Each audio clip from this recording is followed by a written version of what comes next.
Certainly hope you had a wonderful Christmas holiday, able to spend it with friends and family. And now, as we transition into the last week of 2021, it's hard to believe we're going to use the word cold front and record highs in kind of the same idea right here. As we turn the clock from midnight, from Sunday into Monday, we were at 69 degrees at Joplin Regional Airport.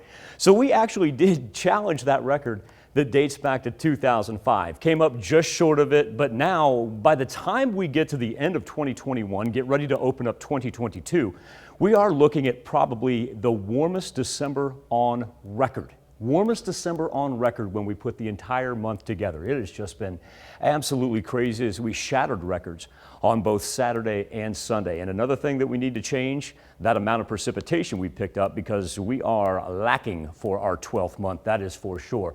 Beautiful blue skies over Joplin, and this is after the cold front that moved through early this morning. If you weren't out and about in between 4 and 5 a.m., completely understand. You would have missed it because we went from about, say mid 60s all the way down to the high 30s up in the northwestern section of the 4 states. But a little sunshine has been able to warm us up, so we range anywhere from 50 being our low point in Yates Center, 57 right now in Cassville and Anderson, Miami, one of our warmer points along with Grove, up to 58 degrees, and able to do so even with the wind shifting and moving in from the north. We've been the recipients of not too bad as far as the 10 to 15 mile variety in the central and eastern part. Now it is a little bit cooler where that wind picked up on the west, as we see double digits in both Chanute and in Independence, and resulting in a 24-hour temperature change substantially cooler, especially down to the south from where we were at this point in time Sunday. Everybody else, say about 2 to 7 degrees cooler. Bronte brought it up earlier. They have drop-off places for your Christmas trees. It is not worth trying to burn them outside today, as our humidity has absolutely plummeted. This cold front coming in out of Canada, very, very, very dry. So even with the cloud cover that we're picking up out here, it's really not worth trying to burn anything for today. Contiguous 48. Cold front's going to kind of stall in on us. As a matter of fact, we'll be warmer tomorrow than what we will today, even with some anticipated rain.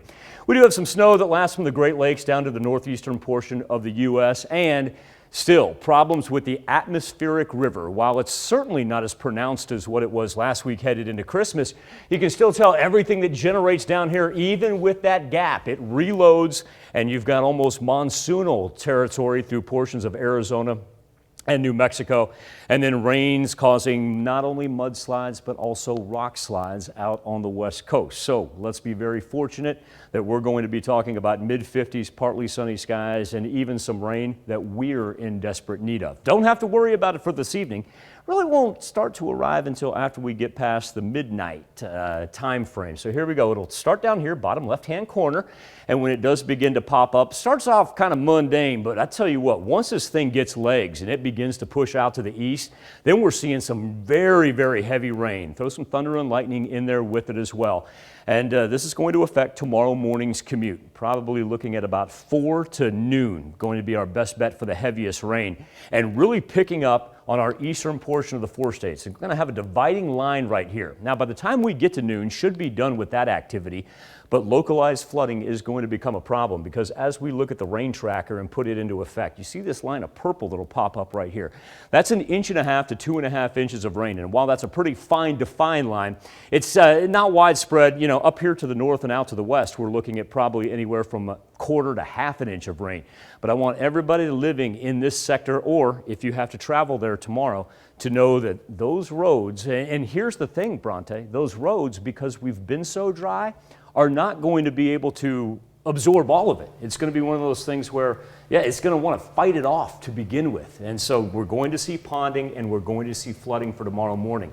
That being said, we talked about the temperatures and whatnot. Look at this, 67 tomorrow, 50s middle of the week, and we head into New Year's Eve and New Year's Day in the 60s.